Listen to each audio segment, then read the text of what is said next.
Hi, it's Jane Shapiro, and I want to say to our community, it's Kislev.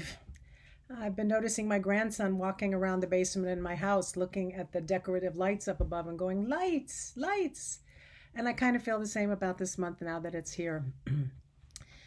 I think that if we could say if Pesach is a holiday about tasting and Shavuot is a holiday about trembling in the body, and if Rosh Hashanah is a holiday for hearing, then it would be reasonable to say that Hanukkah is a holiday all about gazing and looking and vision.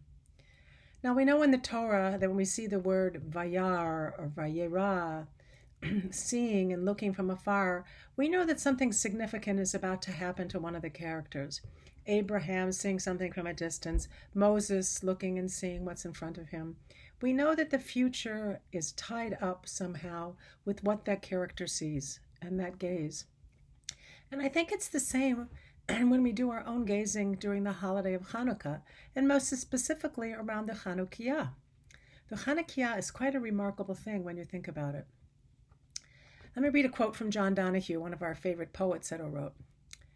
The human gaze is not the closed, fixed view of a camera, but is creative and constructive. Both the gaze that sees and the object that is seen construct themselves simultaneously in one act of vision. The way we look at things has a huge influence on what becomes visible for us. Seeing is not merely a physical act. The heat of vision is shaped by the state of the soul. When the soul is alive to beauty, we begin to see life in a fresh and vital way.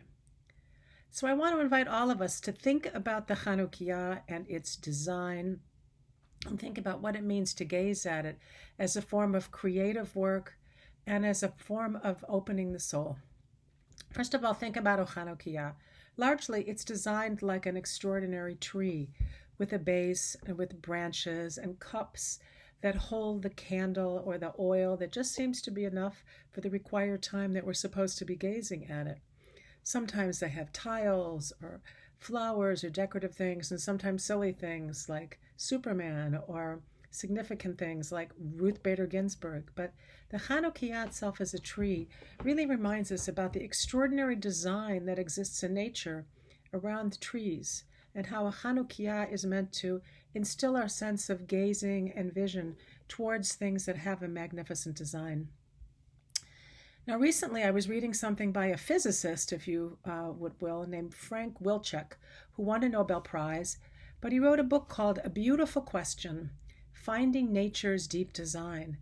And he speaks at length about the discoveries he makes in physics and how they also let him know about the designs that we see in nature and how they bring us to a certain kind of vision, and most specifically around the beauty that we find in nature. So here's something that he says about making discoveries, which to me is another way of answering when we gaze at something, when we look at something, and when we fully explore this Hanukkah mode, what is it that we discover? So Wilczek says, discoveries are usually driven by some feeling for beauty, and this thing is significant. This thing fits into a larger picture. Making a discovery is not just stumbling into something. It's realizing that you've got it and bringing it to the world, and that requires a perception of its beauty. Now, I love this quote, and I love thinking about it with respect to a Chanukiah, because when we think about the design of it and how it is an enactment or a realization of something in nature, it's encouraging us to gaze, to look, to discover, and to notice the perception of its beauty, all moving towards a particular purpose. And that once we discover what it is, we understand that our gazing at the Chanukiah fits into some kind of larger picture. And for many of us, that larger picture could be all kinds of things. The personal this year, that we can be together with family and friends. After being through a year of darkness, that the larger picture is that we feel that we're returning to light. Or any way in which you feel as if your individual gazing is part of something bigger. And I want to refer that to what Rebecca and I have been doing at Orot, along with all of our staff and faculty and you, our community. 7 years ago, when we started Orot, we thought about a larger picture.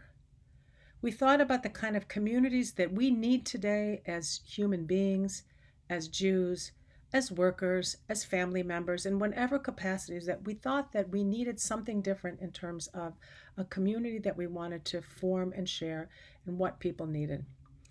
Rebecca and I were driven by a sense of beauty for what it would look like to bring people together and enrich their lives through skilled conversation around Jewish wisdom and around questions of meaning.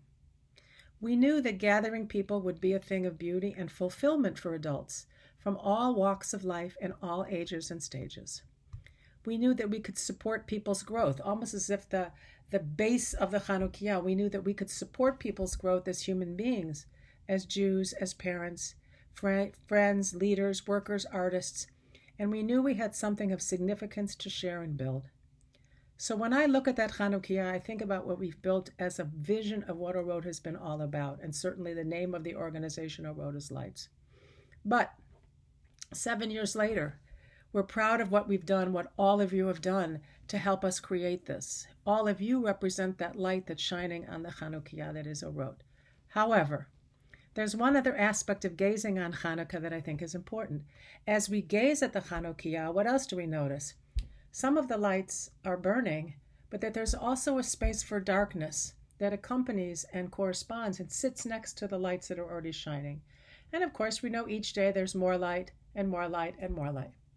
That also feels to me like a metaphor for Orot. As we gaze at the Chanukiah this year, as I will gaze and I hope all of you will gaze, I want you to notice that darkness as the aspects of life and of our community that have not yet been kindled, which means the potential of Orot, potential in the sense of light and energy that has power, but that has not come into being yet. That darkness represents the potential that we see in Orot for new learners, new programs, and yet even all the beauty that we have not yet actualized in our community. And so we're coming to you in this month of Kislev, this month of lights, and asking you to think about the design of Orot, the beauty that we've created at Orot, the vision that we've had to serve, and the fact that we're able to now witness and see and participate in this extraordinary community now of over 1,500 people.